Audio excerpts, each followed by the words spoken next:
Hello, my name is Ken Kulinowski, and I am the author of Anthem to Hope, a book about Poland, about the Jewish and Catholic people that were there in Poland during some very terrible times. With me this morning is Mike Richard. Tell me, Mike, as you read Anthem to Hope, could you relate to your observations and knowledge of Krakow and the surrounding area? Granted, the scenery has changed over the decades, but tell us, are the essentials of history still somewhat present there? Absolutely. The city was protected from bombing during World War II.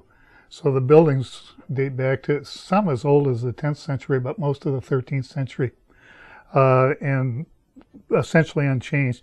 But I think might be helpful to just say how I got there, because obviously my name's not Polish, and I'm a convert to the faith, and was very much formed by the teachings of John Paul II. And I went over there with my son the year he died, and also the year I retired. And I just kept being drawn back by the Polish people. And the things evolved to where now I'm taking groups over there for pilgrimages and also for family history study and things like that. Very nice. So I've been there a couple of dozen times. I've stayed with maybe 20 families that I just met there that invited me in their homes, and the culture is just amazing. But as to the specifics of your question, Grodzka Street is a part of the Royal Walk in the center of the city, the old city, Stare Miasto.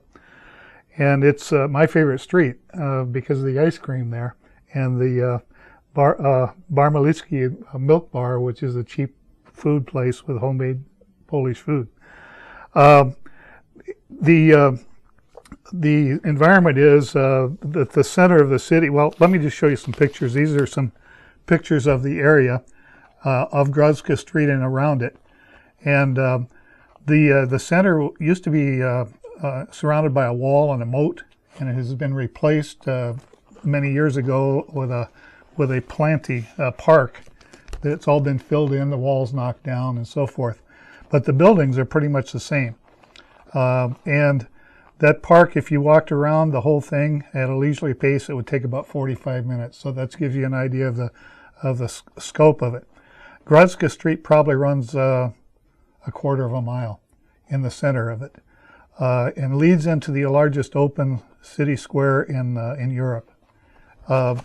This is a picture of a meal we had in a restaurant that's probably at the same location as Danuta's restaurant in your book. Now they're serving a kind of a modern cuisine. It's mostly on Polish themes. They do have pierogies and things like that, but it's a little bit lower calorie, a little bit more of a modern interpretation. But there are places on that street where you can walk in and get naleśniki, a pierogi, whatever you want. The buildings right on that street, there are many churches.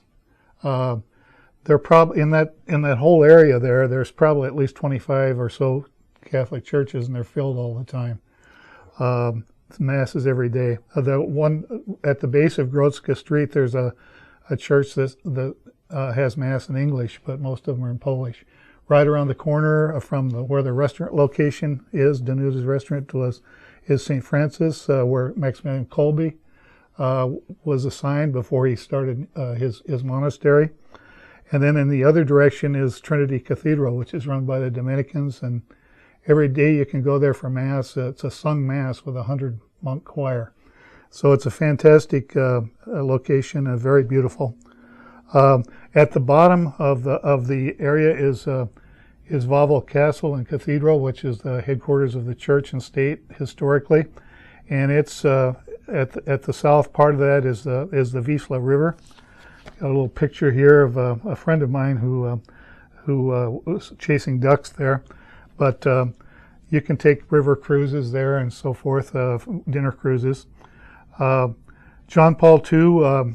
His church is actually outside the city center, but close to it.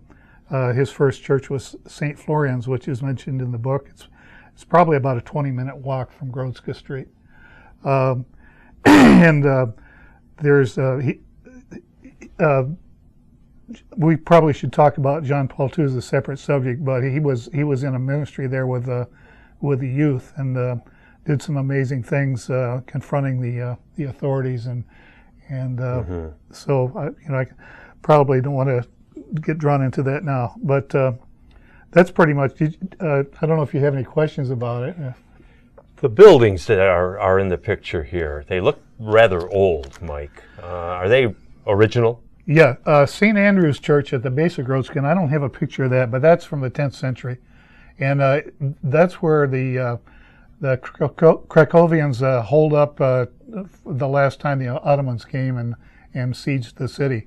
And then they built the wall and moat around it. So most of the buildings are from the 13th century, 12th and 13th century. There is a part of Wawel that's from 800, the original chapel. And another interesting thing in the center, the city was razed a couple of times in prehistoric times, and they didn't even know, but they built on top of the older city. So now, in the last 100 years or so, they've began to discover all these underground rooms. And there's about 300 pubs and restaurants underground in that small area. They still have beer and vino there? Oh, they don't have much vino. No vodka? They vino from Hungary, and there's a Hungarian restaurant on Goldstein Street. but beer, oh yes, pivo, vodka, vodka. The what do they call it? Zabrovka. It's a vodka that has the grass in from the bison, and they mix that with apple juice, and it's powerful. You're making me thirsty, Mike.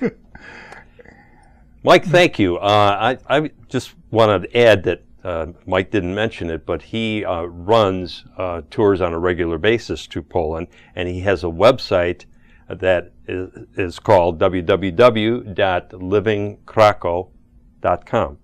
So if you're at all interested, you might want to look at that, and you'll have more information at the end of this video for that. Thank you, Mike. Thank you. Appreciate it.